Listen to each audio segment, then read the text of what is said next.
Nous sommes le 12 mai 2019. Cette vidéo est un peu dans la continuité de celle que j'ai faite cette nuit, où j'étais déjà violemment agressée. J'ai pu récupérer quelques heures. J'ai été réveillée par une irradiation au niveau de la gorge. J'ai pas mal à la gorge, hein, mais il y avait une irradiation en haut de la poitrine et les reins. Les reins.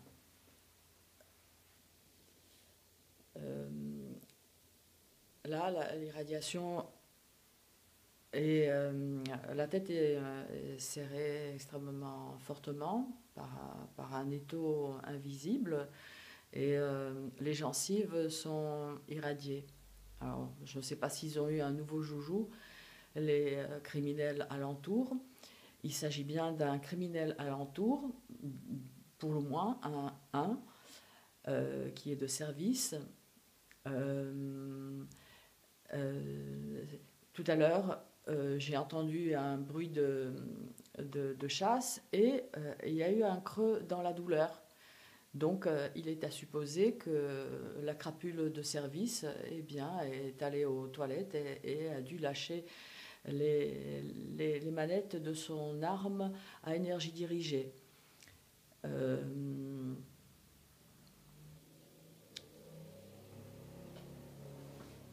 euh, voilà, cet après-midi, une autre crapule euh, était là. Alors, bon, bien sûr, sauf présomption de son innocence, mais franchement, les cibles, nous reconnaissons déjà les stalkers. Et puis, bon, l'agression a été tellement violente qu'elle m'a fait sortir sur le balcon. Et puis là, il y avait voilà, un petit jeune, 25 ans à peine, les oreillettes, voilà, son téléphone, qui était là, qui se promenait devant l'entrée de l'immeuble, qui traversait la route, qui se mettait en face du muret, là, qui revenait. Bon, je l'ai interpellé, hein, j'ai même... voilà, je stoppe le harcèlement électromagnétique. Rien du tout, hein. Rien du tout. Rien du tout. Et puis ça continuait à tourner, à aller, ça parlait espagnol. Voilà. Et voilà, ainsi de suite, pendant je ne sais pas combien. Déjà l'agression avait commencé, elle était violente, violente, et elle se augmentait. Elle allait en augmentant, ce qui m'a fait donc sortir. Donc ça avait duré déjà au moins 10 minutes à un quart d'heure, plus les, je sais pas, 10 minutes. Il est resté une demi-heure à se promener, à parler, à traverser la route, à revenir, etc. Puis bon, là, je l'ai interpellé un peu plus fortement et il est rentré dans l'immeuble. Voilà, donc il a dû parler avec quelqu'un qui était dans l'immeuble. Hein. Euh, euh,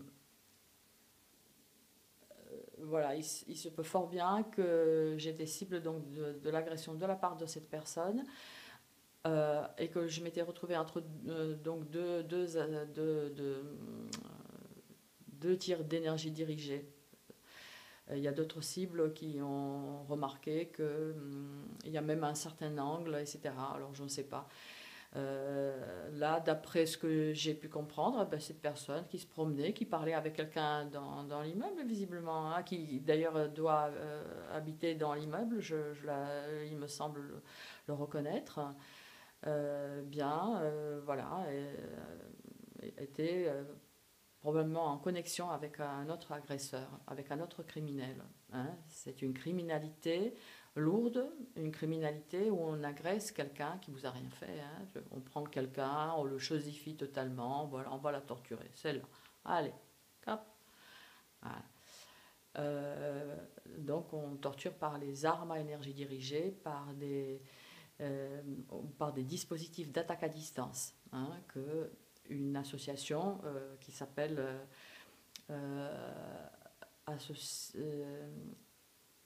association de défense de victimes de harcèlement électromagnétique propose d'encadrer par une loi, hein, sur une banderole que vous pouvez voir sur ma voiture, par exemple. Une pancarte. Voilà.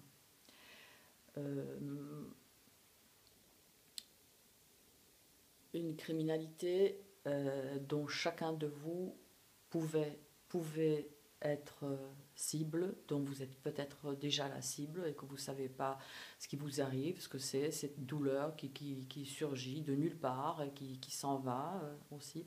Enfin, entre autres, parce que ça peut être beaucoup plus complexe, mais souvent c'est comme ça que ça commence. La France est devenue un pays ensauvagé totalement. C'est un Far West total. C'est une no-go zone totale. Et il va falloir y mettre de l'ordre. Donc nous sommes le 12 mai 2019 et je suis Božena Kvaltinova, je dénonce les tortures à distance, no touch torture, electronic harassment, le harcèlement électromagnétique, les agressions électromagnétiques intentionnelles à distance. Le terme est utilisé pour les systèmes, pour les attaques électromagnétiques sur les systèmes. Le renseignement d'origine électromagnétique français, le ROEM, le sait très bien. Il a même organisé des stages en 2017-2018 pour les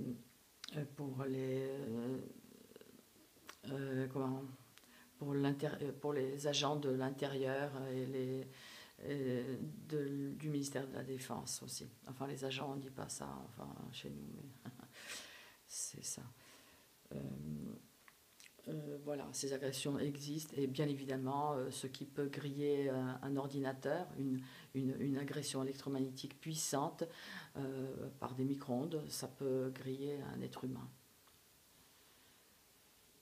C'est l'information.